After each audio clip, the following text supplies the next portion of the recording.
First of all, a housekeeping detail. Those of you who are going to dinner, who have reserved for dinner, we have discussion questions at your table about the theme. We'll try to have some facilitators at some of your tables at least. And the dinner is not in this building, but it is in the DeVos Center, which is, you go underneath the highway and go right straight there, and there'll be signage at that point to show you where it is. There's also a little map of the campus at the registration desk. If you're planning to go to the dinner, pick one up. If you don't know exactly where you're going, to make sure you don't get lost. It's half a block from here. It's very short. Last I looked, it wasn't raining. So this is, I think it's doable.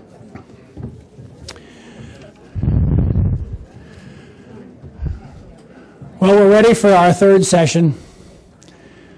The one who's going to put it all together and resolve all of the contradictions.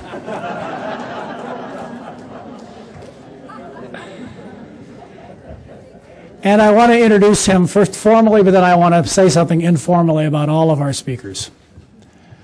Dr. Omid Safi, Professor of Islamic Studies at University of North Carolina, has been in our community before. 2 years ago, he was the speaker at our Interfaith Conference at Calvin College and made a wonderful impression on all of us who were there, and we're so happy that he agreed to come back again and be with us for this Interfaith Dialogue, which is a much more intense, as our speakers I'm sure will attest to, a kind of interaction, but one that I am sure so many people have come up and said how different this is from most conferences and how stimulating and how important the style is.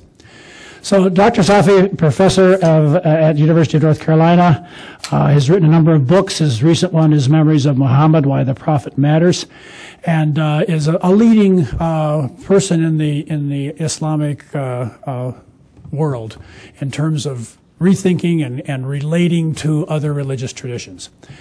But I want to say something personal about each of our speakers, because I've had the personal privilege of being at the Hartman Institute in Jerusalem for their theology conference, and what a joy that was and how much I learned. It was my first time to be in Jerusalem.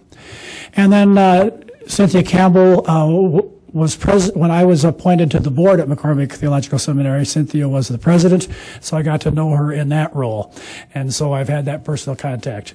And Omid Safi, my wife and I had the privilege, after we heard him at Calvin, we had the privilege of traveling with him for 2.5 weeks in Turkey. He takes a study group there of mainly students every year. I think he's done it for 8 or 9 years now.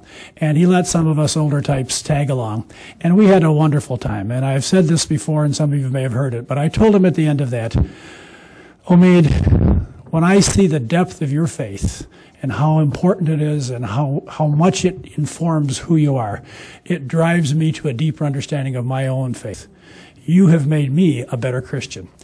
And I think in the spirit of what we're talking about today, that is a high compliment, and I know that Omid accepts it on those terms. So please welcome now our third keynote speech from Dr. Omid Safi.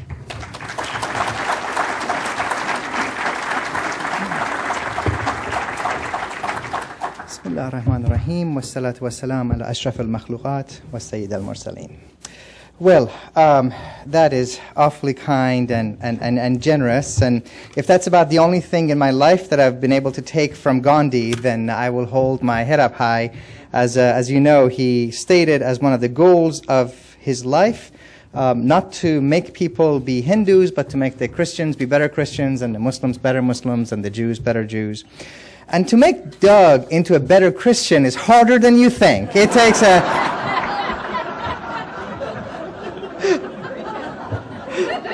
I kid because I love. It's a privilege to be here, and you all have been thanked, and the mayor's still here. I mean, this is, whoever says God does not intervene in history anymore clearly has not been to Grand Rapids. And a lot of y'all have been thanked during the course of the day. And I want to thank you all, or as we say down south, y'all. Or do you know what the plural of you all is? All y'all. I want to thank all y'all for your incredible hospitality and your willingness to refuse the lowest common denominator. I don't want to be some wishy-washy Abrahamic. I don't think there's any Abrahamic in the person. They're committed Jews, committed Christians, committed Muslims. All of us need and deserve and should have the particularities of our faith, our stories, our rituals, our communities. Yes, our 70 different opinions, and that's after my Jewish cousins resolved their conflicts, you know. They narrowed it down to 70. And I want to commend all y'all for being willing not only to learn about other people, but to learn with other people and to learn from other people and to have the willingness and the courage to say that I can be who I am and I might grow as a person of faith by understanding some of what my neighbors have grappled with. I think all of us recognize that we aspire to see peace, and peace not in the sense of an absence of fighting, but peace in that genuine sense of justice, when all of God's children have what they deserve in this world. And we know that there can be and there will be no peace in this world unless we begin by establishing peace among the religious communities of this world. All of us have seen ways in which our religious traditions have been used to justify and to legitimize the most atrocious forms of racism, of sexism, of xenophobia, of homophobia, of phobophobia, of every other phobia that there is out there in the name of our religious traditions. And we have the boldness to proclaim that our religious traditions have been that, must not be that, and can in fact be forces for good. And may it start with us. May that difficult and challenging process be something that all of us contribute to. And let me go on and talk about why I think the topic of suffering is important. Yes, it's because we have many people who suffer, and thanks to Cynthia, we now have a greater appreciation of the nuances of the different types of suffering. And of those sufferings, there's one that I'm going to focus on again and again and come back to in the course of my time with you, which is suffering that we create. Suffering that we create for ourselves and suffering that we create for our fellow human beings. Why do we grapple with it? Because any religious tradition worth its salt has to be able to grapple with the full spectrum of what it means to be human. And that includes joy, yearning, hope, finding. It also includes sadness, sickness, exile, loss of life, and catastrophe. To put it as briefly as I can, God is not Santa Claus. I don't want a God of the good times. Because if I have relegated and exiled God to the God of bounty giving, then come the dark periods of life, which invariably they will, then I'm left with nothing other than an existential loneliness, or at worst, attributing my shortcoming to some Manichaean cosmic phenomena. No, I want to have the God of the world who is with me and our communities in the plural through the blessing and the scarcities. We want a God who is a God of the dark nights of the soul as much as he is of God of the luminous light, God of the thunder, and God of the rain. Now, we're going to be talking about the question of religious suffering. If you've learned something about the three of us, is that we like to talk, we like stories, and we like words and stories about God. It's just how we're made. And I hope that we have some opportunity to dive into these oceans of meaning and to look for some pearls.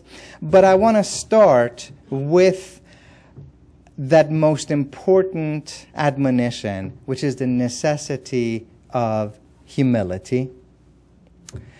And humility in particular when we're speaking about the ultimate issue of why. Why do bad things happen to good people? Any of us that have hearts that are open are around people who are in the process of burying their loved ones, dealing with cancer. They might be poor. They might be living in a situation when they're living under occupation. Some of us might be homeless or be going through heartache. I want to resist that urge to run to the book of Job, or even that delicious dance between Genesis 1 and Genesis 2 to offer some cosmic meaning for their suffering.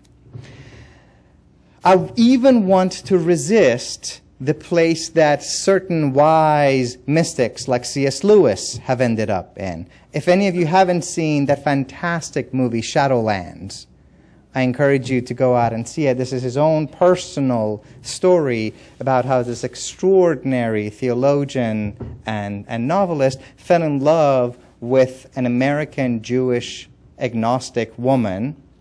And through the experience of falling in love with her and seeing her succumb to cancer, he came to see that all of his lofty statements, such as pain is the chisel with which God carves out statues out of the marble of our soul, fell a little hollow when it was dealing with the woman that he loved so much and so deeply. And so whenever I have a chance to talk about this issue of suffering, I try to keep in mind an experience that I had back in the month of April, and I'll ask for your indulgence to share it with you. I got one of those horrific phone calls, one of the ones that you always remember where you were and with whom you were and what you were doing. And it said that the 16-year-old daughter of one of my closest friends had departed this world. And I left what I was doing, and we ran up to Boston to bury this child. This was not one of those nameless and faceless children. This was not the statistic in the newspaper. This was a child that I was there when they brought her home from the hospital. This was a child that I used to babysit so that her mother, who's one of the most extraordinary scholars of Islamic studies in the world, could finish her PhD. And this was a child that every teacher that she had had unanimously called her the single most brilliant, creative, charismatic child that they have ever taught. And in the funeral, we wept, and we wept from that place where you didn't know you could weep from. And I wept, and her mother wept, and her father wept, and her school friends, the ones with the tie-dye hair, wept, and the teachers wept. And from time to time, we would hold each other to the point that I could no longer tell which tears were mine and which ones were her mother. And about 4 or 5 times during the course of that day, the dad came up to me and said, "You know, you're a scholar of religion. Tell me why God took my daughter from me." And he said, I'm a Muslim. I'm supposed to submit myself to God's will. And I do, but I don't understand why.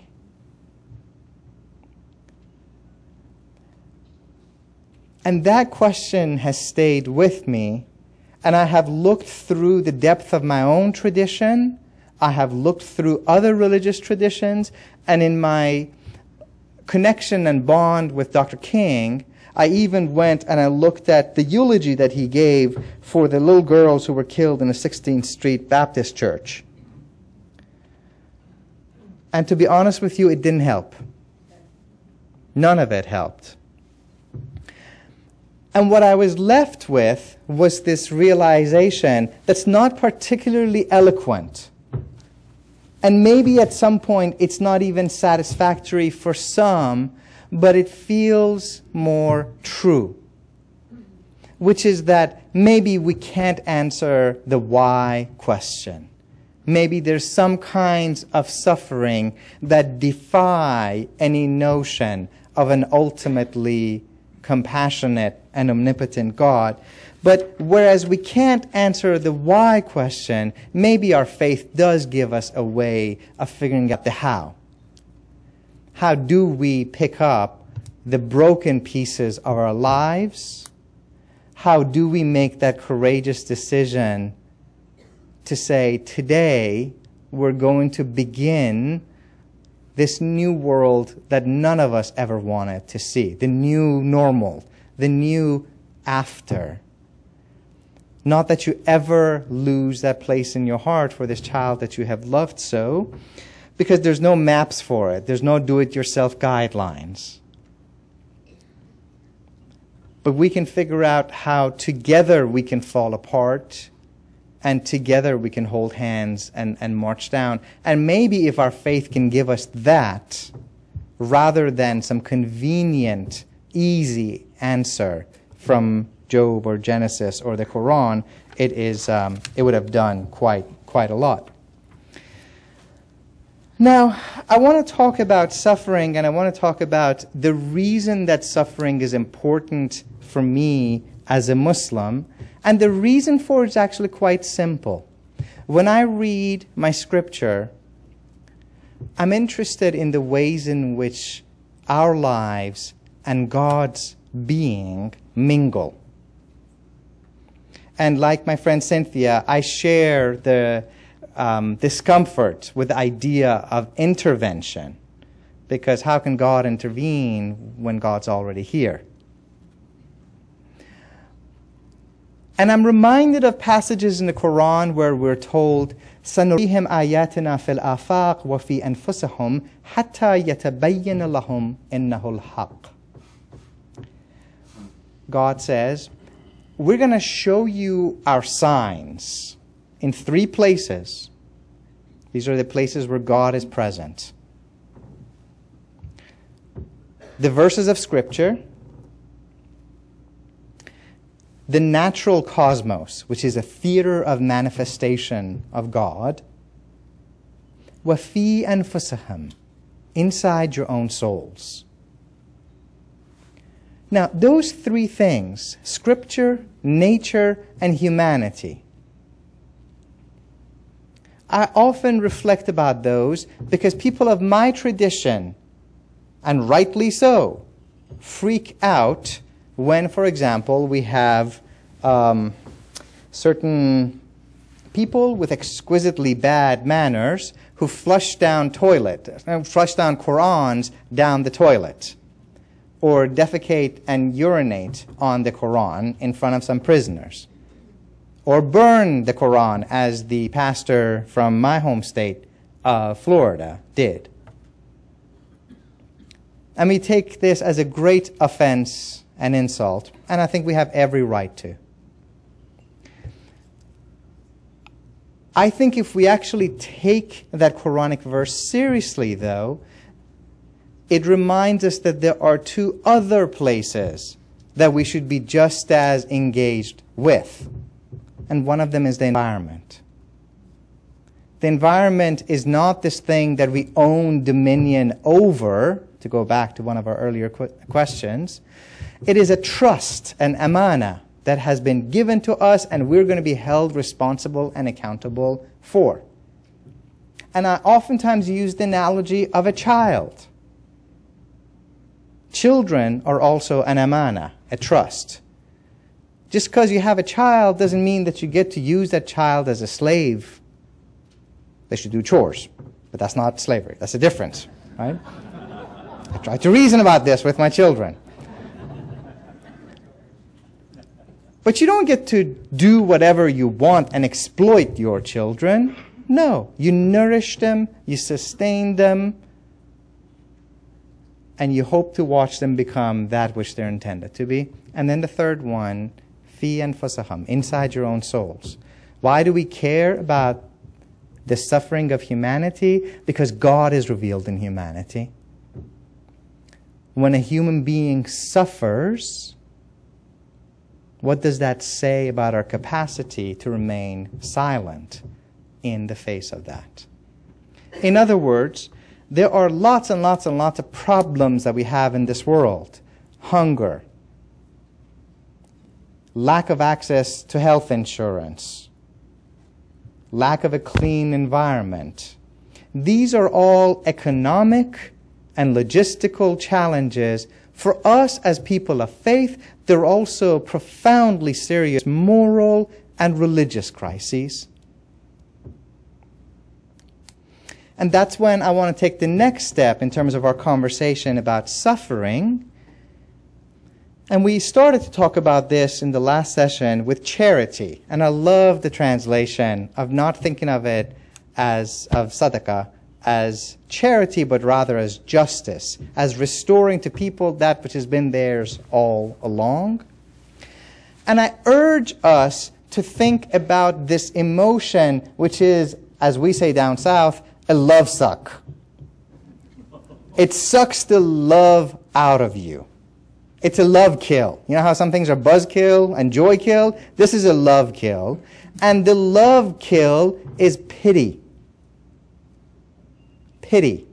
Think of how often we're walking down the street and you see somebody who's homeless, you see somebody who's sick, you see somebody who's hungry, and somebody tells you, oh, take some pity on them. Here, here's like $5. Go away so I don't have to see you. I don't have to be bothered. Pity is not love. Pity is when we have already committed the great cosmic and existential mistake of assuming ourselves to be superior to somebody else. That which the highest and the best of our traditions call us to is love, but love, as Brother Martin used to remind us, not just as this emotion. Love, as he used to say, is not this emotional bosh, mushiness. Love is a commandment to action. Love is when we decide that I cannot be who I ought to be unless you be who you ought to be. It's that notion that humanity, to be an insan, is not something that I possess inside myself. Humanity is a relational concept. For me to be fully human is determined through my ability to connect with you and to say, you being well and you doing well is already linked to my ability to be whole. These are, I think, important steps in this struggle of dealing with the question of human suffering. I want to begin, if Jesus tells us to love thy neighbor as thyself, part of that is you have to learn to love thyself, right? If you hate yourself, you're going to hate your neighbor. And we got too many people who suffer from a profound hatred of their own selves. And I want to deal with the question of our suffering, individual suffering, before we move on to the social and communal levels. And I'll just give you a couple of little examples of what it is that I've learned from the Islamic tradition. I hope maybe some of this relates to you. About 6 years ago, I woke up one morning at 6 o'clock in the morning with the most devastating pain that I had ever experienced in my life. It was in my lower back, and it hurt so bad that I could hardly breathe. I told my wife, and she said, "Good."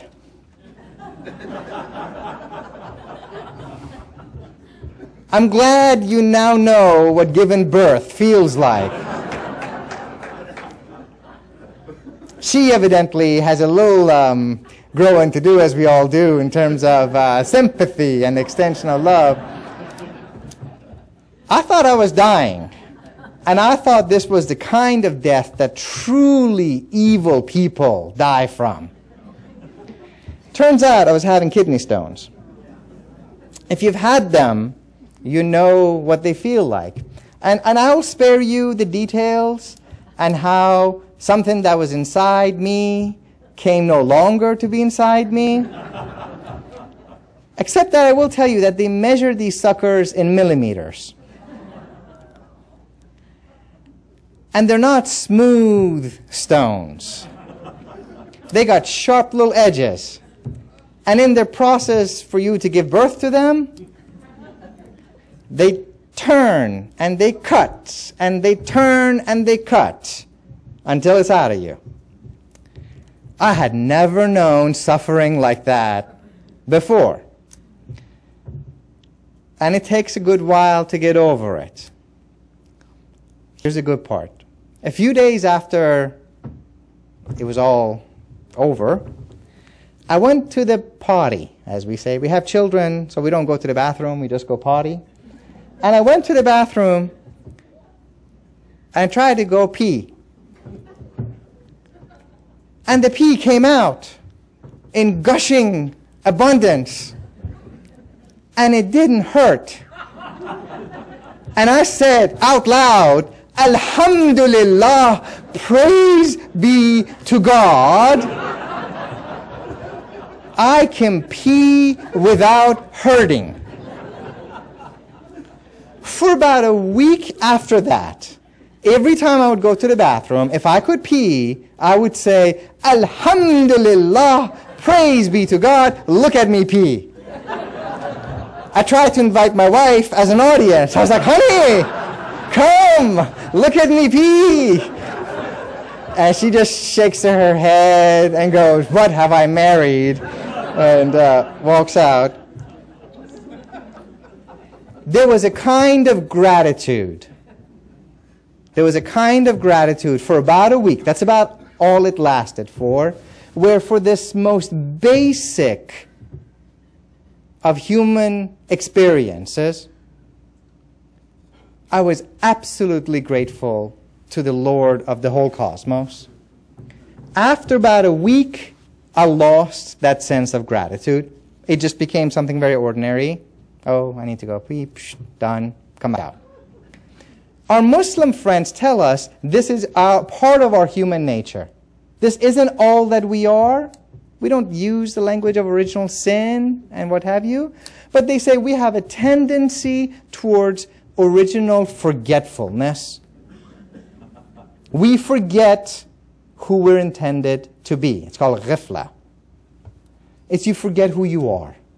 You're a being created by God in the image of God to do the work that God intends for you to do here on earth. Here's the most extraordinary insight about the human condition. Every other entity that God has created does what God intends for that thing to do. God creates a cloud, and the cloud does cloudly things. God creates a giraffe, and the giraffe says, Alhamdulillah, I'm a giraffe, I'm happy to be a giraffe, I'll do giraffe things. God creates grass, and the grass does grassy things. God creates the human, and gives that human free will. And the human goes, I don't know. I don't really want to act like God's representative and deputy on earth. I want to serve me. We're the only being that for a short amount of time has the free will to choose to be something other than what it was created for. And of course, when we do so, we cause ourselves suffering and other people suffering. Let me tell you one more thing about how, according to the insights of my tradition, this kind of a misunderstanding brings us pain. And it's a very simple exercise. Imagine if by now you've been sitting in this room, you all have been here for about 6-7 hours. Some of you may be experiencing back pain. Some of you may just have to kind of fidget for a while. A few of you might just be thinking about, I just wish you would shut the heck up so I can go home and take care of dinner and take care of whatever else I have to get to. And being a teacher, I see this all the time. I go to my class, I start talking, and the little 18-year-old dweeb on the front row has the chutzpah, instead of directing their attention to me, to look at the clock. I'm like, oh, no, you didn't. Oh, no, no, no, no, no. There will be a price to pay. Right? And what do we do in these kind of situations? We're here, but we're not here. we begin projecting ourselves to, what do I have to take care of after here? And think about the other ways in which we do this in life, right? If you deal with the young people that I work with, I can't wait to get out of school so I can have a real job. When I have a real job, then I'm going to meet somebody. Maybe I'll take my time and meet a few people and eventually find Mr. Right, Mrs. Right. Then I'm going to get married, and then I'm going to have a house, and then it's going to have an SUV, and then I'm going to start having kids. I'm really going to start living when I find Mr. and Mrs. Right, when I start having a job. And then once you have Mr. and Mrs. Right and you have the kids, you go, I can't wait till these kids get out of my house. I can't wait till they find their own job and their own homes so that I can retire. And when I retire, then I'm really going to start living.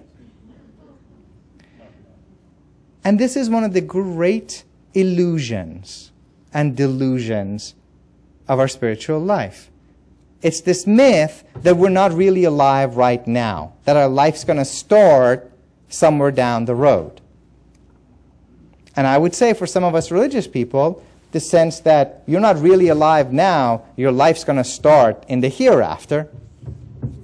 This too is real. Whatever comes after this is in God's hand. But this too is real. Your life is now. In the medieval times, we used to have this extraordinary way of torturing people, even killing people. We used to tie them to 4 horses, hit the horses, and watch them tear people limb to limb.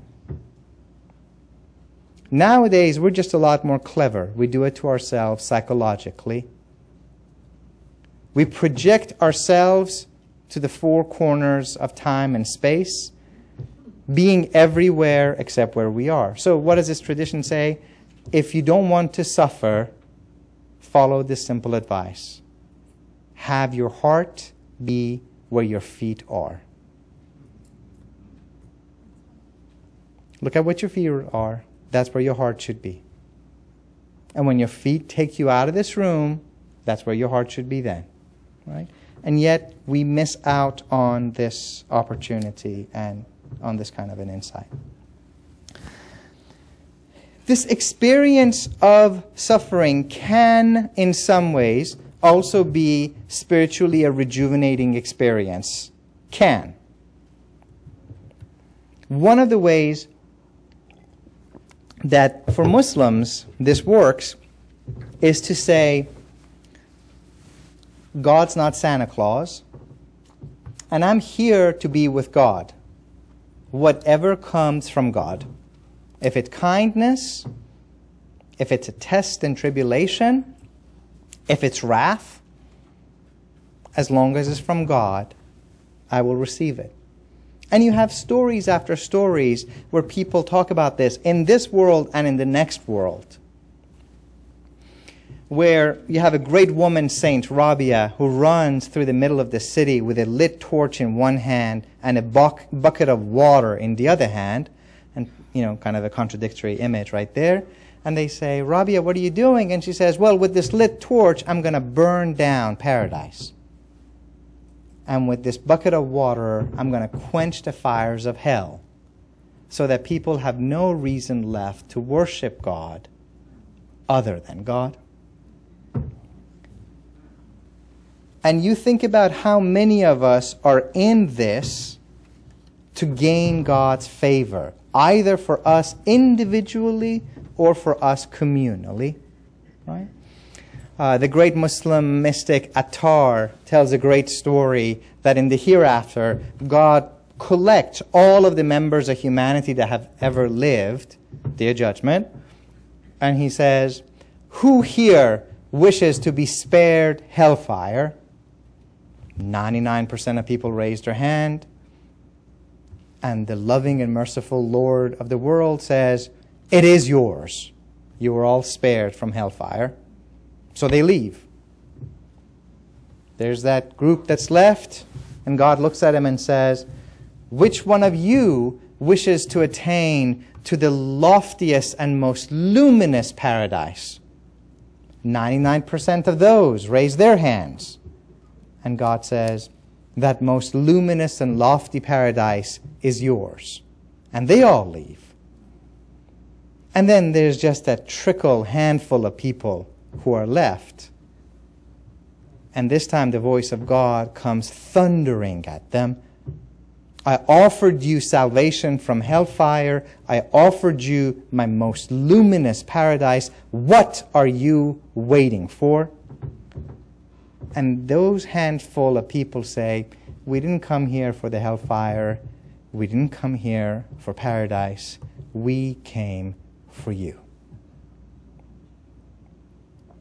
And this time the voice of God comes back to them and says, in that case, I am yours. Now, that's an extraordinary teaching and a lofty teaching to aspire to, but I think one that's useful for us, that we receive what comes from the Lord of the cosmos because it's from God. You always have to put caveats and footnotes and qualify yourself. I always make sure, because I work with young people. I have young women who stay in abusive relationships way too long. And you know how long is too long? Day one. There's certain lines. These days, a lot of people are talking about red lines, right? Here's a red line for you. He hits you, you're out the door. You don't get a second chance. There's no mulligan. There's no do-over.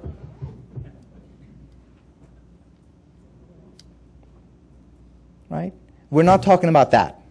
We're not talking about these situations of child abuse and spousal abuse. Right? We're talking about things at a spiritual level. Moving a little bit more to a conversation about our social and our communal responsibilities, I would say that for us as Muslims, one of the important aspects of suffering is that our prophets suffered. All of the prophets are depicted as having suffered. Read the Bible, right? What do people do when God comes to them and says, I've chosen you to be my prophet? They're like, oh dear God, please not me. No. It was that other Amos that you wanted to talk to. I mean, Amos is a very common name in these parts, I understand, Amos@gmail.com. It could have gone to anybody. It wouldn't have had to be me, right? The prophets run away. Why is that? Because what do the prophets do? Do the prophets ever come to their community and say, the good Lord just loves how you're dealing with the needy and the poor and the orphans and the widows? Keep up the good work. Status quo, baby. Status quo. Maintain the current policies. No. No prophet does this. The prophets come and they say, you have forgotten about God. You have forgotten about how to live righteously. Repent now, or the judgment of the Lord is upon you. And what do people do? They stone them. They curse them. They assault them. They insult them. Every prophet suffers. It's for that reason that especially the Hebrew Bible prophets, the Old Testament prophets, are so beloved to people like Brother Martin. So that reason that Amos is so dear to him. Let justice roll down like waters and righteousness like a mighty stream. That prophetic tradition is one that is alive. And for us, we recognize that the suffering of the prophets is something that we identify with. And that is also true, even though Muslims don't talk about this nearly enough, with the suffering of the Prophet Muhammad. He says at one point, no prophet suffered as I have suffered. I mean, this is someone who loves kids, loves children, and his enemies pay children to stone him. This is someone that an old nasty woman in his neighborhood dumps trash on his head every day. One day when he's walking, there's no trash. He knocks at the door and goes, I just want to make sure you're okay. I didn't get my daily trash treatment. You must be sick. Do you need anything? Right? And I tell you, these are important lessons not heeded right now. I don't need to remind you all about some of the ordeals that we as a world community have been through these last 2 months. You got a bunch of crazy extremists in California. A porn director with 26 aliases. I kid you not. You can't make up this crap.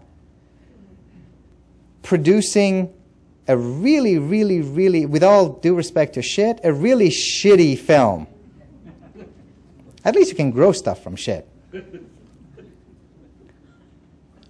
Lying to the actors in the movie and going back over and dubbing racist and Islamophobic dialogue into the movie. And then extremists in the Middle East translate this into Arabic. And Salafi hardliner Muslims use it as an opportunity to bolster themselves by putting it on their own networks. So ironically, you have extremist Christian polemicists in the US working hand in hand with extremist hardliner Muslims. Look, if the bigots of the world can work together, so can we. We can learn something from anybody. And when I think about the response of my own community to these movies, these trailers, this piece of trash, sometimes I wonder, have you read the life of the prophet? Have you studied the ways in which he handled being insulted? His companions begged of him, Ya Muhammad, curse them. You're God's beloved. You're the prophet of God. And he said, I was sent as a mercy. I will not curse my own community. Perchance someday they will see the light. If you want to call yourself a Muslim, act like Muhammad. If you want to call yourself a Christian, act like Christ. If you want to call yourself a Jew, act like Daniel.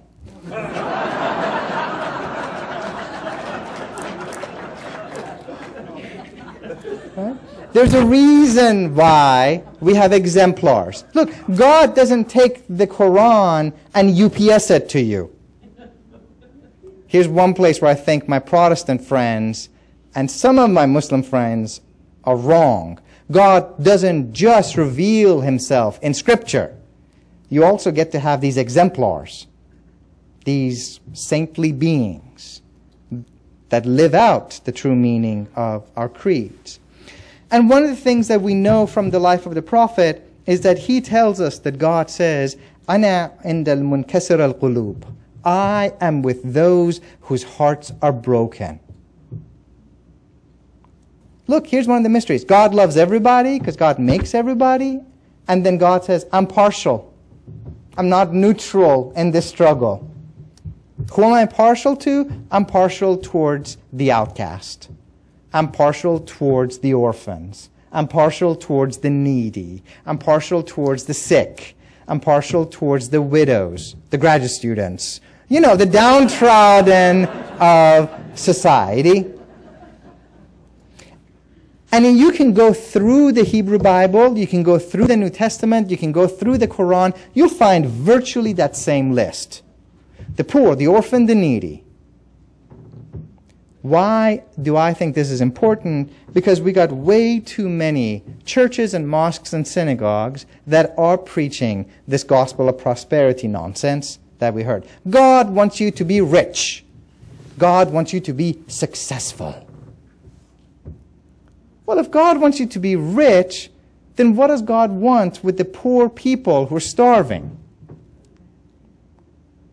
If that analogy doesn't work for you, mind you, I come from a part of the country where football is our religion. It's kind of like when you have a football game and it's a tight game, and at the last minute, one of the teams scores a touchdown. And the quarterback is interviewed, and he starts by saying, I'd like to give all the praise and the thanks and the glory to Jesus Christ, my personal Lord and Savior. It was a close game, but Jesus helped us win the game. What's the defense supposed to say? You know, we were winning. We almost had, and Jesus came and made us lose. Jesus, why do you hate me so much? Every game, you came out with the victory from our applause in the last minute, Jesus. If Jesus makes you win, then Jesus has to make somebody lose, right? Let's set aside this prosperity nonsense and deal with things at a level that we have to. And that's where I want to get to, and this is really where I'm going to begin to wrap up, which is with this communal response to the situation of suffering.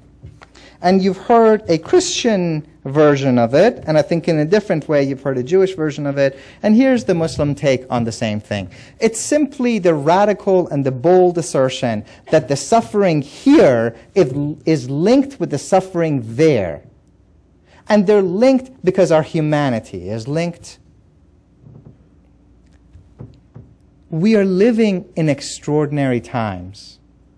There's some things about this world that break my heart every day. Every day. And there's other things about this world that give me a great deal of hope. Where for the first time I see an entire generation of people who say, I am concerned about my fellow human beings over there. And I'm not related to them racially. I'm not related to them linguistically. I'm not related to them religiously. But I care about you as a fellow human being. This is a profoundly important step for us as little baby humans. We're not done growing. Don't give up hope on us just yet. And let's hope that God doesn't give up on us just yet. We have sayings within the Islamic tradition which actually talks about the very definition of what it means to be human in this way. If you're unmoved by the suffering of your fellow human beings, says the 13th century Persian ethicist, Sadi, if you're unmoved by the suffering of your fellow human beings, you don't deserve the name human. Right? Remember, being human isn't just this thing that you possess. It is based on your relationship with others.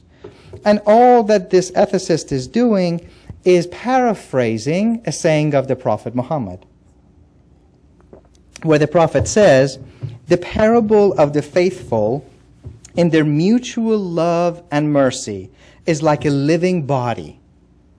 If one part of you hurts, the rest of you feel it as well. Right? This is the human body. 7 times in the context of the Quran. Is everything in the Quran about the love and the support of your fellow human beings? No. You also have triumphalist statements in the Quran, just like you do in the Bible. Question is, which one do we think offers us a better moral guidance today for the kind of world that we want to create for our children and our children's children? 7 times in the context of the Quran, where it was a tribal society, where who you were was the child of your ancestor, and who she is a child of her ancestor, the Quran says, no, we're not going to talk about tribes. We're not going to talk about the Michiganites and the Illinoisites and the Floridians and the whatever. We're going to talk about the children of Adam. I wish it said children of Adam and Eve. But back then, they named tribes after male ancestors. Children of Adam, 7 times. The Quran uses this phrase, and I think we're called to live up to this.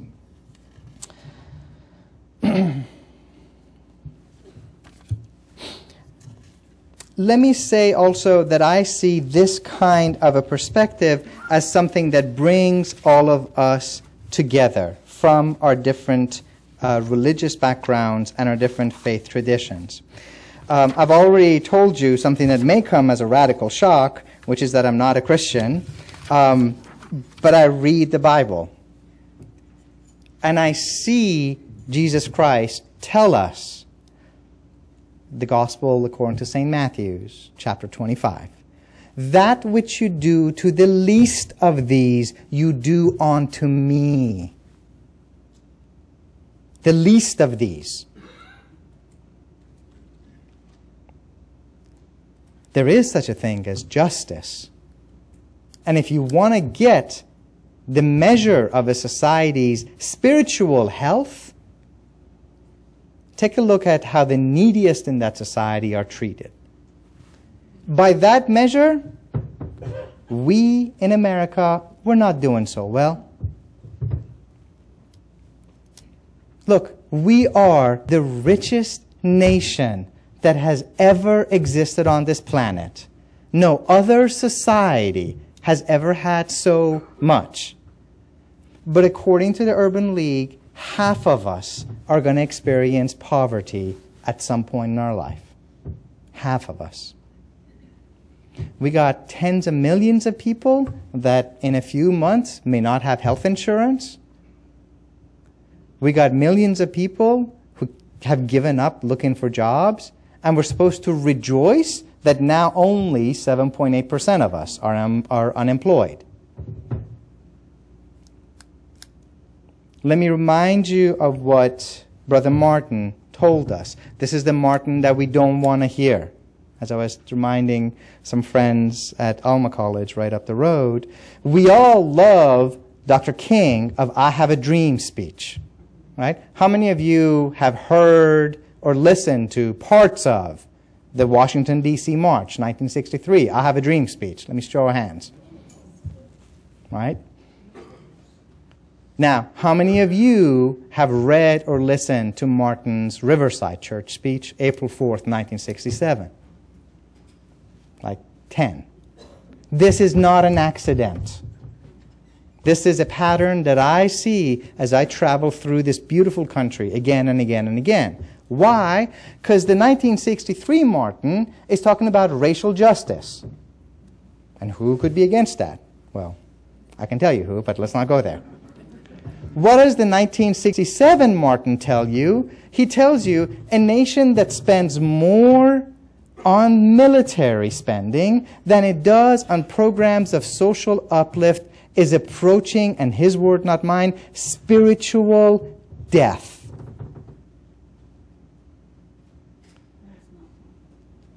If Martin was worried about the soul of America in 1967, what would he say to us today? When, putting aside the cost of war, we spend $690 billion a year on our military. We're not doing so good. And if I say that I'm speaking out of this sense of disappointment with where we are as a nation, it's not because I've stopped loving my nation. As the same Martin would say, there can be no great disappointment when there's also not great love. It's simply that notion that the suffering of people here and our response to that suffering indicates our worth as human beings. And if you want to ask the challenging question, extend that circle, widen that circle. How many of you have seen images of New York City and what it looks like since Sandy hit it? Let me see. How many people have died so far in New York City and the East Coast? 17 as of this morning, right? Did any of you know that 65 people had already been killed in the Caribbean? Right? We're unconcerned, unaware of that suffering. No, we're called to expand the circle of suffering till all of us are included. So in conclusion, let me just say that I think our Christian friends are right. That which we do to to the least of these, we're doing to God's care for us. I know Daniel doesn't like this, but there is such a thing as tikkun olam, not in the sense of healing the whole world, but in the sense that my spiritual well-being, my spiritual growth as a human being is already connected to my engagement on behalf of social justice in the world. So yeah, don't heal the whole world, heal where you are. See where your feet are and go to work there. I think our Buddhist friends are right.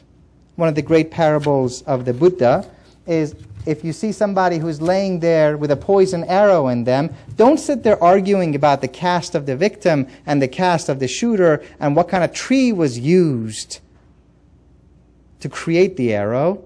Remove the suffering.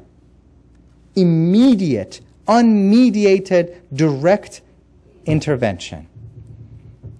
We were talking about intervention, my friends. The real question is not when and where does God intervene. The question is, when are we acting? The real question is not why does God allow suffering to go on. The question is, why are we allowing it to go on? And I do think that the great majority of suffering on this little blue planet today is caused by us to us. I hope we come to see that all of those who are suffering get to have their suffering alleviated. We come to see those who are hungry be fed, those who are naked be clothed, those who are occupied be liberated. May the homeless be sheltered. May the unloved be loved. May the orphans be embraced. And just as importantly, may all of us be participants in making it so. Thank you for the gift of your time.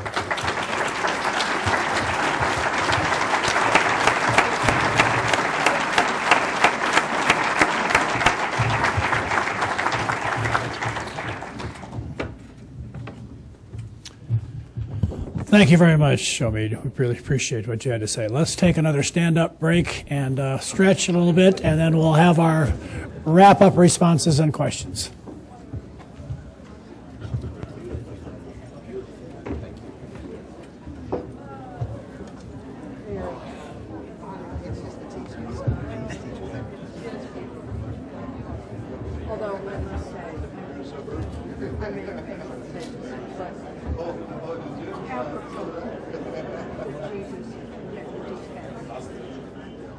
So this has got to be a junior graduate. See, right? So, you know, because there is no answer to that question. If God can intervene in this realm of dust and shadows and incarnate himself, a little blue devil can incarnate himself into the realm of public education. It's actually not that hard because the only loyalty that I have to school is to the basketball team and to my mentor. As an institution, I love the idea of public. I'm a Roy Williams fan. Oh, you are? Okay, gotcha. So actually, gotcha. He's a good man. He's a great coach. He's a great coach. Yeah. I became a fan of him. He came to Kansas. Okay. Gotcha. And I really do think he has well-being of the young basic Right. You know, and that's not to be it's absolutely has to be at higher level. It's a corporation. It's a brand corporation.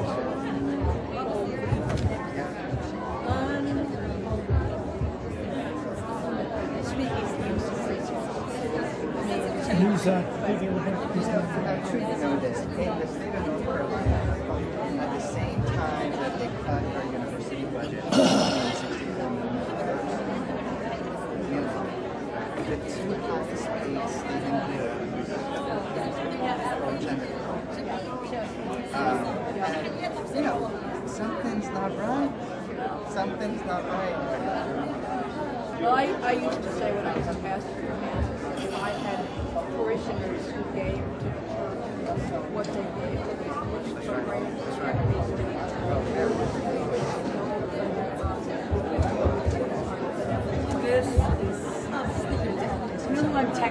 girlfriends back before trying to clear me. I said to him, his book was, and I said, tell the rabbi, thank you for reading it. Like I said, this is just my, I go, I don't think he's read it. I think Doug is the one that was just It's a source of... No, we had quite a discussion about All right, can we gather, please?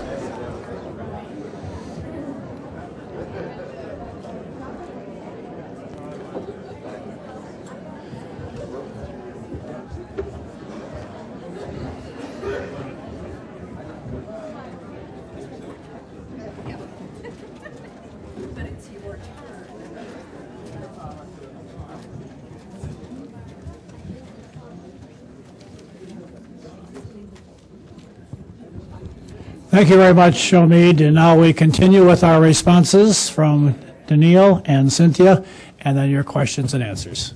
Daniil?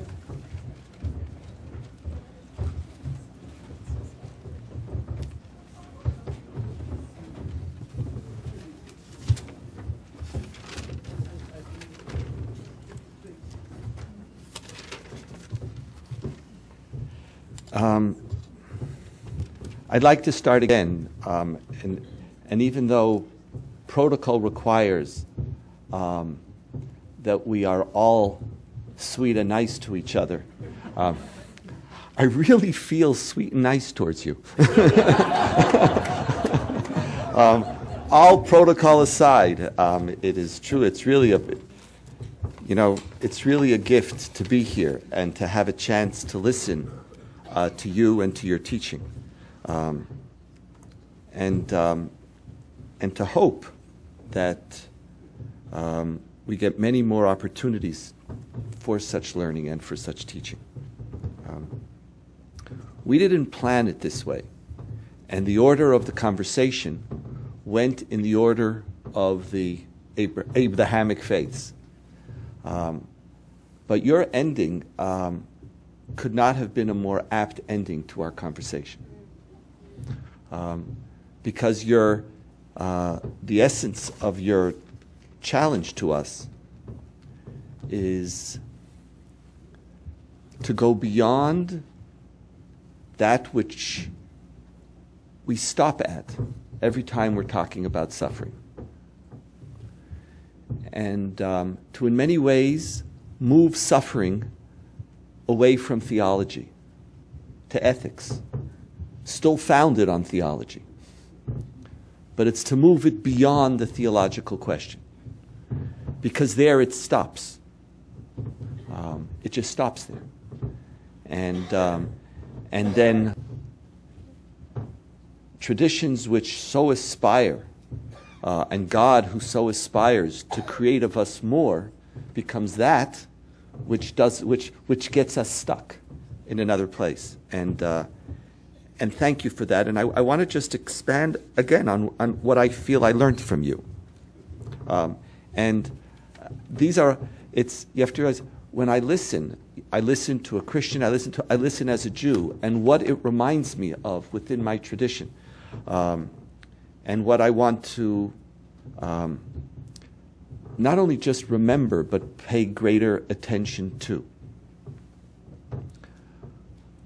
When the temple was destroyed in the year 70, the rabbis and the Jewish people had to struggle and wonder, what are we going to do?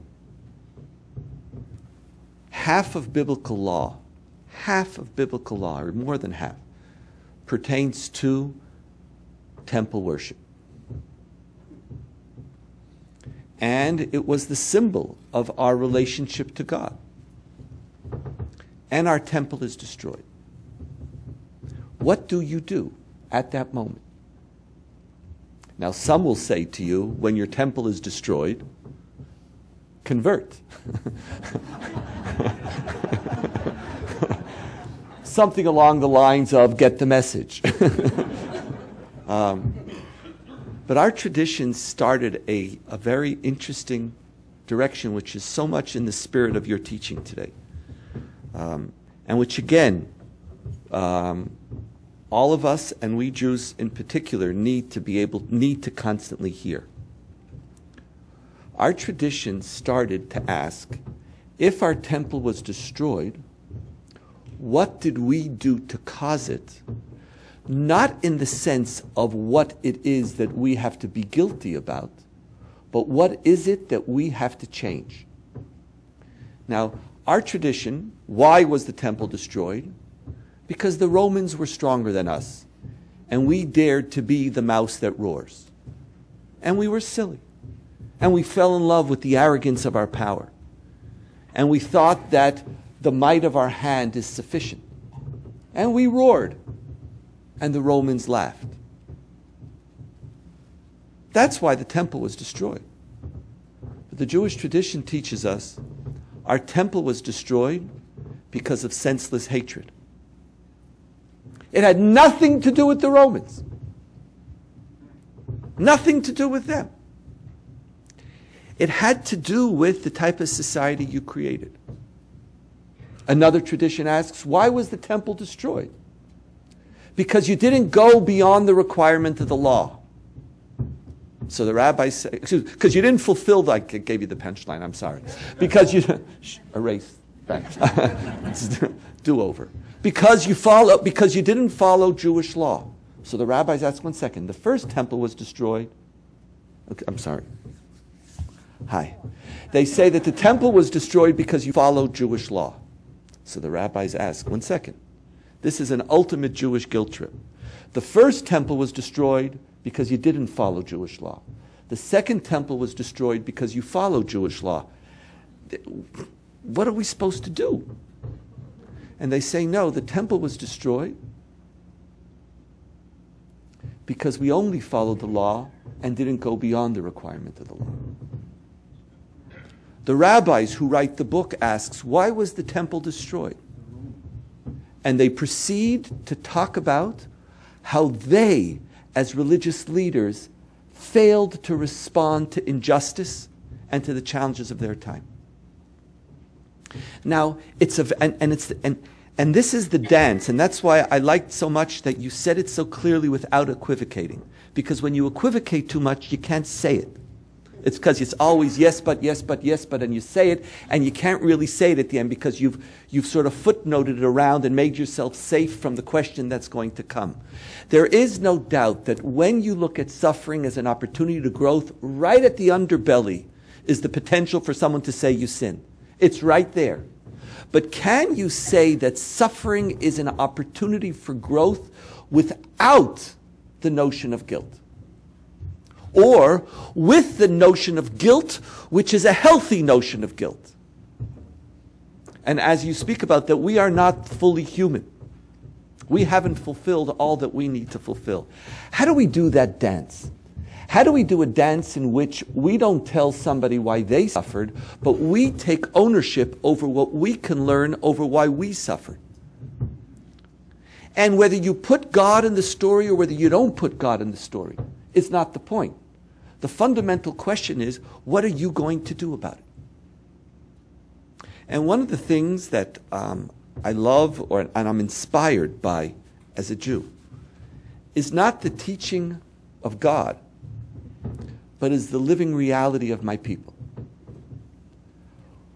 If I was in the year 70 when the temple was destroyed, I maybe would have stuck around for 3 years. Maybe. 3 years later, I would have sort of had it. And I would, it was too tough. As a people, we're standing on the shoulders of people who had the courage not to give up. One of the things that I remember about the Holocaust is not who did it to me. I think part of the problem with much Holocaust conversation today is still who was the perpetrator, when the perpetrator doesn't exist. Just like whether Jews killed Jesus or not, I've never felt particularly guilty about it. I didn't do it. What are you looking at me for? I'm living, what do you? As I said, it's not the same Christians. It's not the same Romans. The issue of the Holocaust is not to get the world to recognize, and here I'm saying something that Jews don't like to say. The purpose and the lesson of the Holocaust is not how I get you to feel guilty. The question of the Holocaust is, what can we learn from it?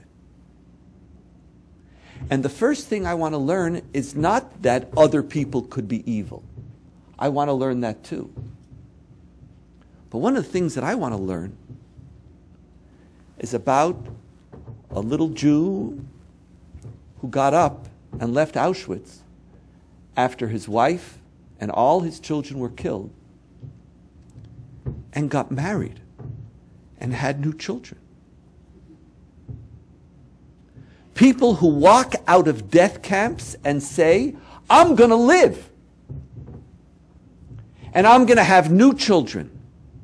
And I'm going to educate them. I'm not going to give up on humanity.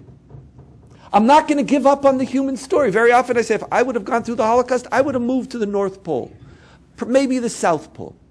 I would have only wanted to live with penguins. I would have given up on the human race.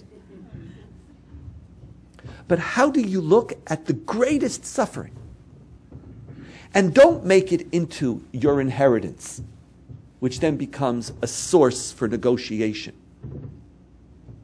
or a source for positioning? Now, you can't say it yet because you're too polite. I could say it. How do I not go to that?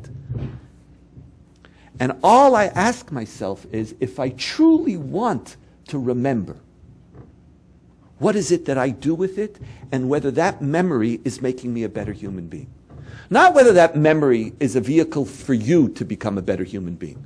So like, in that sense, I do want tikkun olam, but I want the world to repair themselves. I don't want to be the one who's responsible to be the prophet, a role that I inherit simply because I have suffered. Suffering doesn't give you the credentials for being a prophet.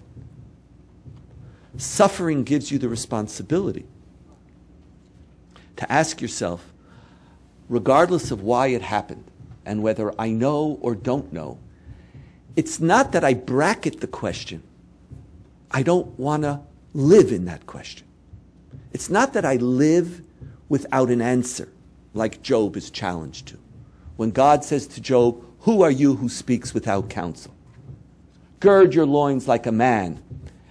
Listen and I will inform you. Who are you, basically, to dare to question me? And basically, God says to Job, there's an answer, but you don't know it. Omid is challenging us to say, stop thinking about that question. Not that it doesn't have its value, but stop thinking about it. And if you stop thinking about it, then there's an opportunity for us to begin to move in a new direction. There's another door which opens. Too many doors are closed, and especially those who suffer. We know the potential decimating power of suffering to close doors. And so I thank you for opening those doors. And I thank you for reminding us that as religious people, suffering is not just a theological question, but it must be first and foremost a moral one. Thank you.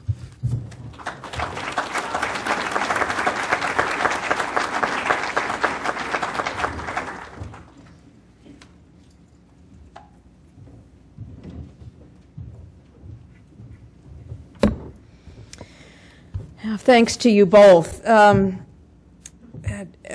I think what we've experienced, what I think many of us have experienced here, I certainly have experienced here, is one of those moments of hearing the gospel from someone outside my tradition. So I want to thank you for reminding us about what we call gospel, because you preached it really effectively. I think where you ended is a place that with which I resonate, and it really does pick up our earlier strands of our conversation. The question should not be, why does God allow suffering, but why do we? The question is not, why doesn't God intervene, but why don't we? As they say in my trade, that will preach, and I probably will preach it.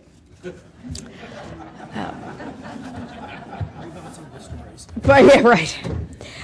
One of the things I think, to put some of your comments in another context, you are talking about what a group of theologians, notably Roman Catholic theologians over the last 50 to 60 years, have called God's preferential option for the poor. That there is a default, that God has a default drive, and that default drive is in favor of the most vulnerable. It is in favor of the protection of those who have no protection.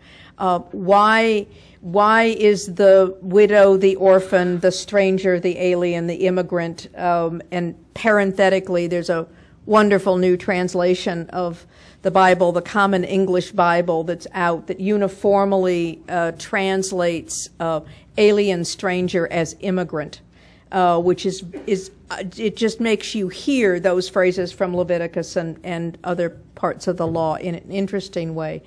Why is it that God has a preferential option for those people? Because they within the society do not have the means to support themselves. And so God is the one who comes alongside, is on their side, and teaches us to do the same, to be in that place. So I thank you for lifting that up. As some of us have been saying, kind of around the edges of the day-to-day, this is actually one of the voices that we as religious people have not been injecting into the political conversation of our world these days. We are talking about the middle class, but who is the voice of the poor? Where is the voice of the poor? Where is the voice of the environment, frankly? Who is going to speak for the hills of eastern Kentucky or the rivers or the air?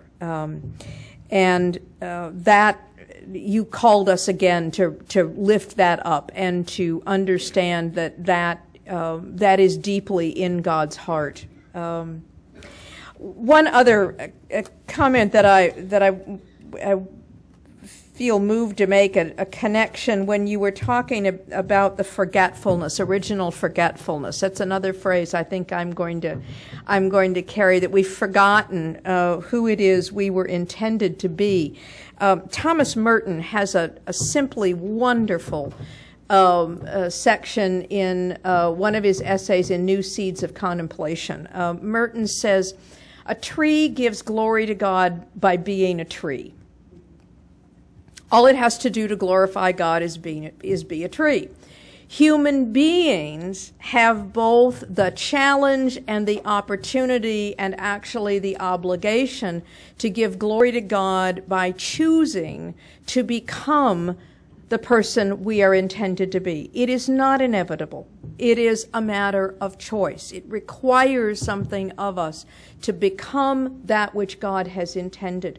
We, Merton says, must cooperate with God in our own becoming. It is not simply the natural extension of what we were created to be. I think that's a powerful image, and you said that essentially in the same way, and I just wanted to make that connection. Finally, I'm, as many of you probably know of the work of Eboo Patel and his calling young adults to find not a melding of religious traditions, but to find common ground and ways to learn about each other through service and work together on behalf of justice, on behalf of service with others, that out of that doing together, we can, as people of faith, learn more about ourselves, about one another, and about where we have and should be in common cause. And I think that witness is tremendously powerful in the young adults with whom I work, and a way to move us all beyond some of the world-dividing issues that we experience in this culture and around the world. So I, too, want to thank you for allowing those of us who are Christians here to overhear and remember and reconnect with our own story through the ways that you led us through the question of individual suffering, but into that kind of social suffering that lays upon us a moral obligation. So thank you very much.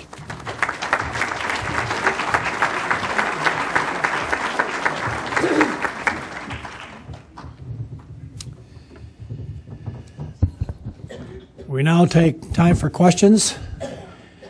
It's been a long day, but we'll take a few questions and then discuss again the plans for this evening.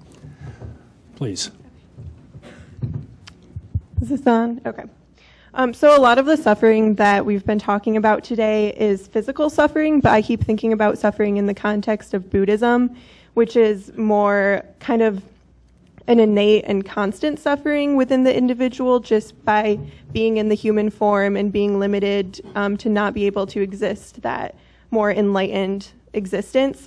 So I'm curious to hear your thoughts on this perspective of suffering, and maybe if Dr. Safi, if there's something specific within Islamic mysticism or the Sufi tradition that speaks to this.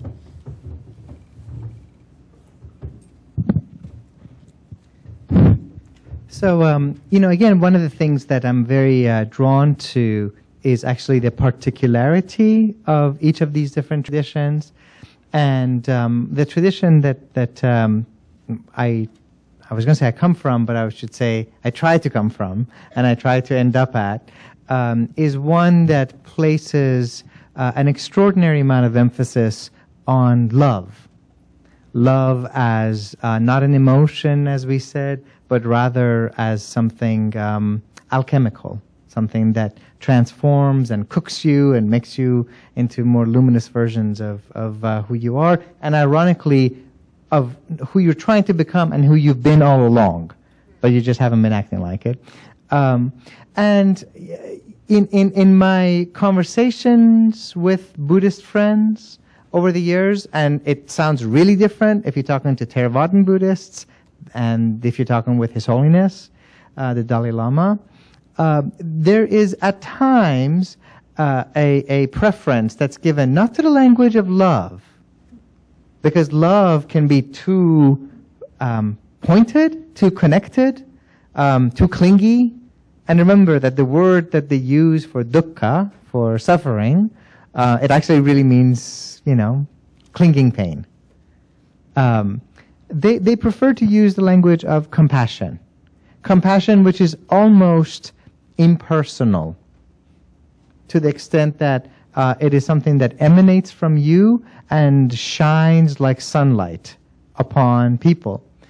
And within our tradition, there's that notion of God's mercy having different aspects and different faces. One of which is like the Rahman, the all-encompassing love of God that shines on everybody. But then there's also that conversation about love, which is more pointed and more personal. And I think all of them have their place to that extent. I want to ask you a little bit about your love kill, about pity. One of the things that, excuse me, I read not too long ago is that there's something, concept of the near companion, and that pity is the near companion of compassion.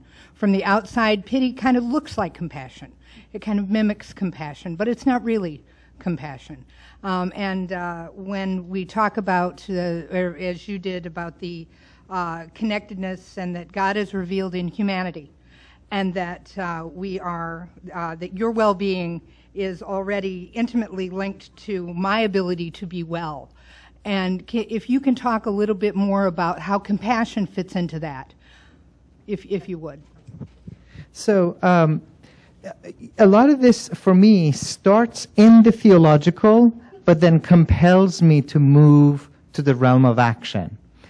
A few people have asked over the breaks and things to talk about the Islamic conceptions of the creation story, and it's both very similar to the Genesis accounts, 1 and 2, and also has its own kind of particularity.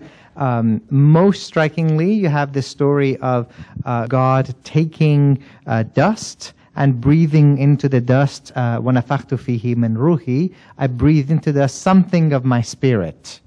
So we are these composite creatures. We're both earth-like, Adam, and we're also contained the Spirit of God.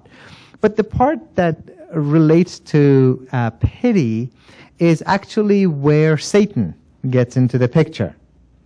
According to the Quranic narrative, Satan is made out of fire. And when he sees the human being, the first thing that he says is, of course, he doesn't see God's spirit. He only sees the flesh creature. He only sees the dust creature. And he looks at it and says, I am better than this. I'm made out of fire. This is made out of dust. And what the ethicists from my tradition say is that in life, we're always mimicking somebody's behavior. We can mimic the behavior of God, we can mimic the behavior of angels, and we can mimic the behavior of Satan. And if we see another human being and we say, I am taller than this, I am smarter than this, I am fairer than this, I am richer than this, I have more hair than this, my thighs look nicer than this, right? My waist is narrower than this, my tax bracket is better than... If our initial impulse in confronting another human being is not to say, I see in you the presence of the same God that creates all of us, and I will work to acknowledge that. But if instead we say, I'm better than you, which is where I think pity ultimately originates from, then we're mimicking the behavior of Satan. We have 4 standing. I think we won't take any more, but let's take these 4 real quick. Go ahead. Thanks for hanging in there all day. This has been a lot of good thoughts, and thank you for all of your time and wisdom today. All this talk about Hurricane Sandy, I had this, thought idea that maybe, and wondered what you thought about it. Maybe the tragedy that's happening with Sandy that just cuts across all of those boundaries, wealthy, poor, middle class, businesses, maybe that's an opportunity for us to look at how we do injustice to each other, and maybe that suffering that comes with these natural disasters is somehow an exercise in seeing beyond the boundaries so that we can see what we do to each other with the things we all divide each other up among. Just wondered what you thought about that. I think this goes back to that really beautiful classification that Cynthia started out her paper with of the different forms of suffering and where they start from and they originate from. I think sometimes it's easier for us to say Sandy is a result of nature, or Sandy is the result of God's will, and it is, both of those two things. Sandy is also us. Sandy is also our doing. And this is the part which we don't want to hear, we're quite uncomfortable by. Sandy is a result of us releasing hundreds of millions of tons of greenhouse gases into the environment. Sandy is a result of us warming the oceans even by 0.8 degrees. There was a TED Talk recently which was talking about the impact of global warming. The additional amount of daily heat that we are generating daily is as if every day we're exploding 400,000 Hiroshima nuclear bombs.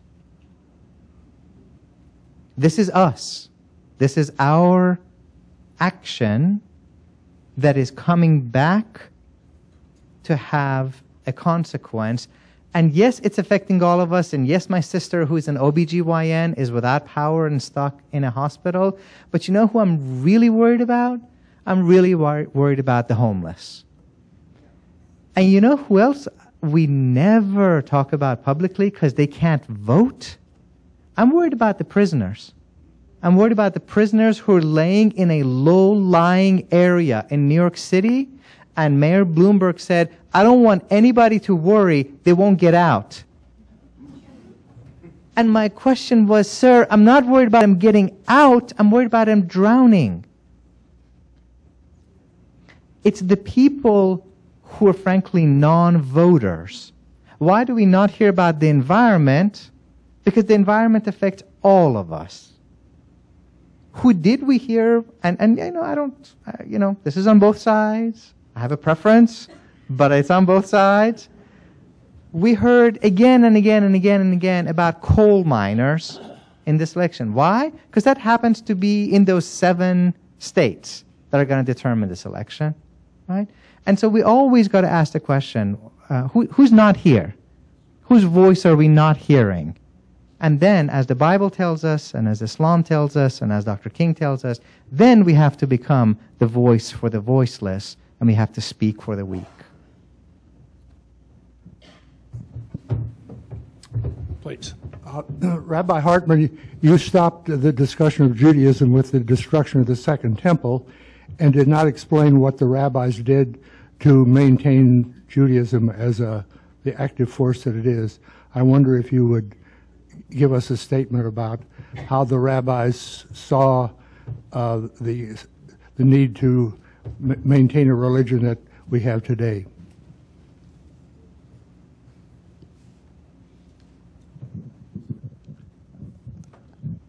I apologize that my answer will not be adequate to the question, but it's going to be confined to the time of the day.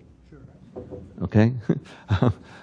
That's okay with me. I'm getting tired too. It's like I'm going to try.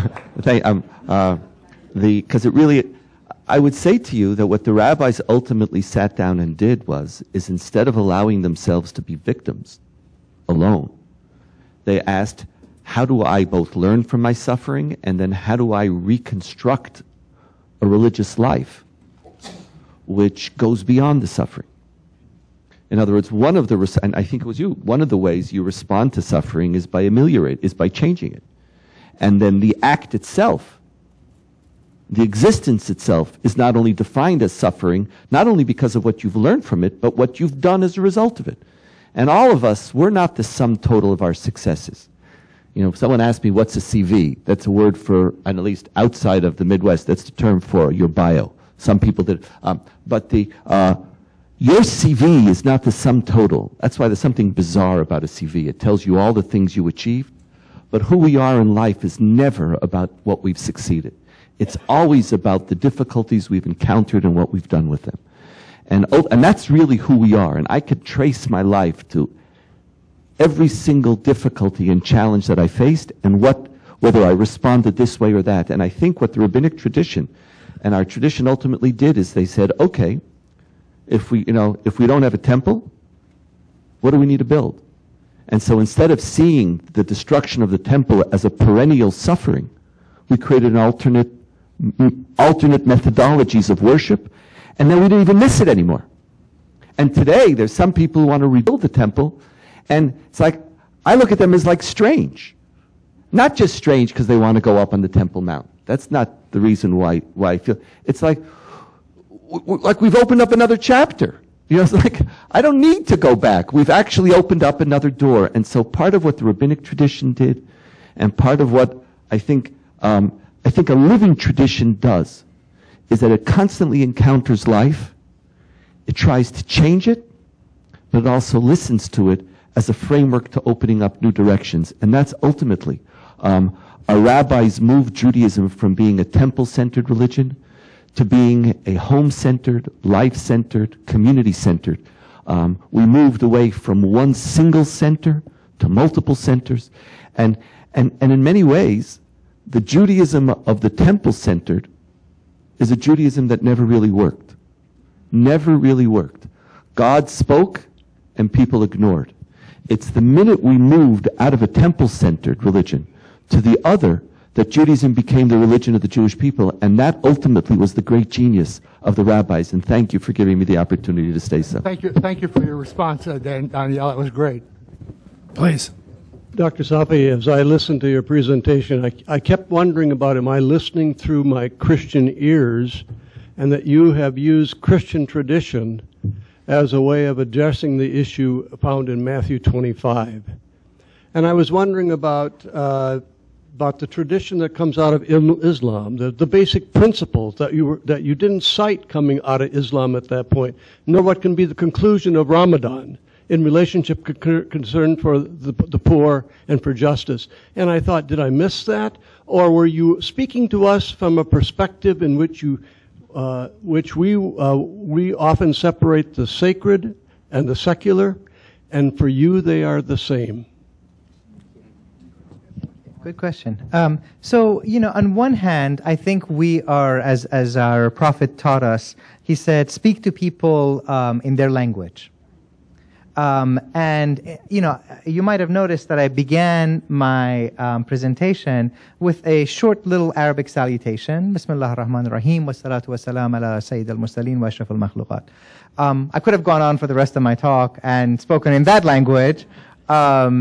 And I'm guessing there's probably 10 people here who might have related to that. Now, language isn't just, are we speaking Arabic or Persian or Hebrew or Greek or Latin or English or even that other language that I'm fluent in, Southern, but it's also about the series of images and symbols that we use.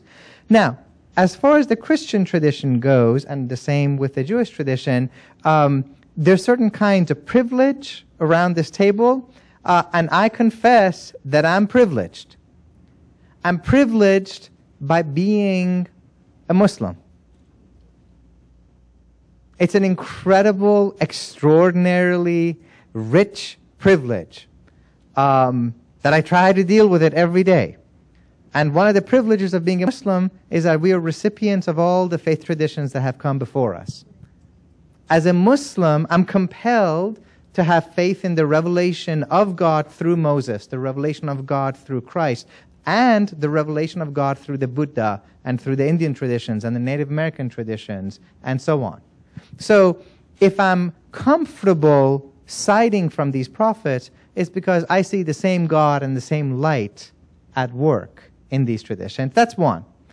The other one is I like Christianity. And I like Christianity because I do this horrible, horrible, horrible stereotyping to it, which is everyone has a frame of reference. My primary framework of reference for Christianity is Martin. I don't read the Bible from start to finish because, frankly, there's too many parts in it that I just get mad at. And I'm like, if I wanted a tribal God, I wouldn't be here. What I do is I go to the parts of the Bible that Martin taps into. The prophetic tradition, the liberatory tradition, the justice tradition, the ministry of the living Christ. Martin doesn't have a whole heck of a lot to say about the death and resurrection of Jesus. He cares about the living Jesus, the healing Jesus. He cares about Moses, right? So my connection to the Bible is largely through that kind of a prophetic tradition, as you would call it. Could I have done the same thing by telling you stories and anecdotes from within the Islamic tradition? Absolutely. Absolutely. And this is probably a little more revealing of my own agenda than I would care to admit. Not only do I care about the poor and the orphans and the needy, I care about the Christian tradition. I care about the soul of the Christian tradition. And honest to God, I think a lot of Christians in this country are abandoning the prophetic tradition. Amen. And if it takes a heathen Muslim boy to come and remind you all of the rich treasure that you have in your own tradition, then so be it. Oftentimes we're more willing to listen to people present us the jewels of our tradition. And I will tell you, it's the same way in my own community. I don't get invited to give a whole lot of talks to my own faith community. But find some white boy out there who's not even Muslim, and he's like, I think Islam is not half bad. They're like, let's find an award for him. Let's give him $10,000. I'm like, $10,000? Like, what about me? Like, I've done all this work. They're like, did you hear? He said, we're not half bad. I'm like, how pathetic sense of self-esteem do we have? But the recovery of the prophetic tradition is absolutely a part of my agenda. All right, that's a great one for me to bring up. Having marched with Martin during the 60s, that prophetic voice has always been in my insides. And I just love to hear you today and to bring up Martin and refer to him in so many ways. I have students in my social problems course here at GBSU read and respond to the letter from Birmingham. And they just wipe surprise. It's like, wow, you know, and I'm glad to see it. Now, my question is, I have a friend here who's a Muslim in the math department, and I asked him about being discriminated about after 9/11. And his face got red, and he got firm, and he said, listen, the Quran says this. The Quran says that if you kill any innocent individual, you kill all of humanity. Now, that seems to be one of those 7 references you made, so I don't want this conversation to end. What are the other 4 that you didn't give us today? Well, so, you know, you have, and your friend actually only gave you half of the verse. Because it's not just that if you kill one person, you've killed the whole humanity. The second part of that verse says, and if you save one life, it's as if you have saved the life of whole humanity. Now, you want to know something that just blows my mind? That same verbatim tradition is also found in our Jewish tradition. And there are lots of examples of this. You can go through the Quran and find examples of the miracles of Christ. And you're not going to find them in the canonical Gospels, but you will find them in some of the Gnostic Gospels. We've got a lot of common ground that we can recover. I'm persuaded that theologically we can do more. And I'm in the presence of like real people here. I'm just an amateur. You know, the word amateur comes from the Latin root of love. I do this out of love, but I'm not like, you know, a professional the way that these folks are. I'm not sure that the job of theology is to unify humanity.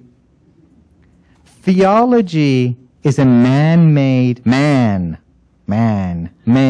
enterprise designed to put borders and boundaries around faith and be able to offer rational defense of the faith against attacks. I'm a nerd. I wear glasses. I'm fat. I'm bald. I must be a nerd. Luckily for me, I married young and I married up. I married like, you know, this hot-looking woman when I still had hair and I was thin. So, well done, young man. I like theology to a certain extent, but the job of theology is to defend the Muslim creed. The job of the Christian theology is to defend the theological claims of Christianity against possible attacks. Where I think we're going to find our common ground is in all of these other dimensions. It's in the ethics. It's in morality. It's in the stories that your heart just responds to. It's in the lived-to-lived encounter. It's with the face-to-face contact with human beings. And at the end of the day, that's why Martin works for me.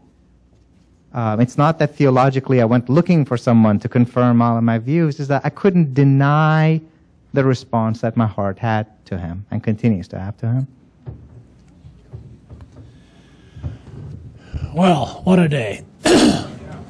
We have a...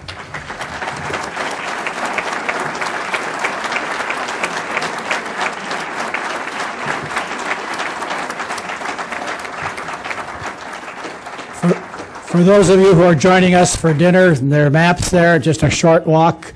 For others, we hope you come back at 7 o'clock each of the speakers are going to talk about a passage from their scripture that relates to this theme. And from previous times, this has been a highlight of our events. So we hope you come back or join us for dinner. Otherwise, safe travel, and thank you for being here.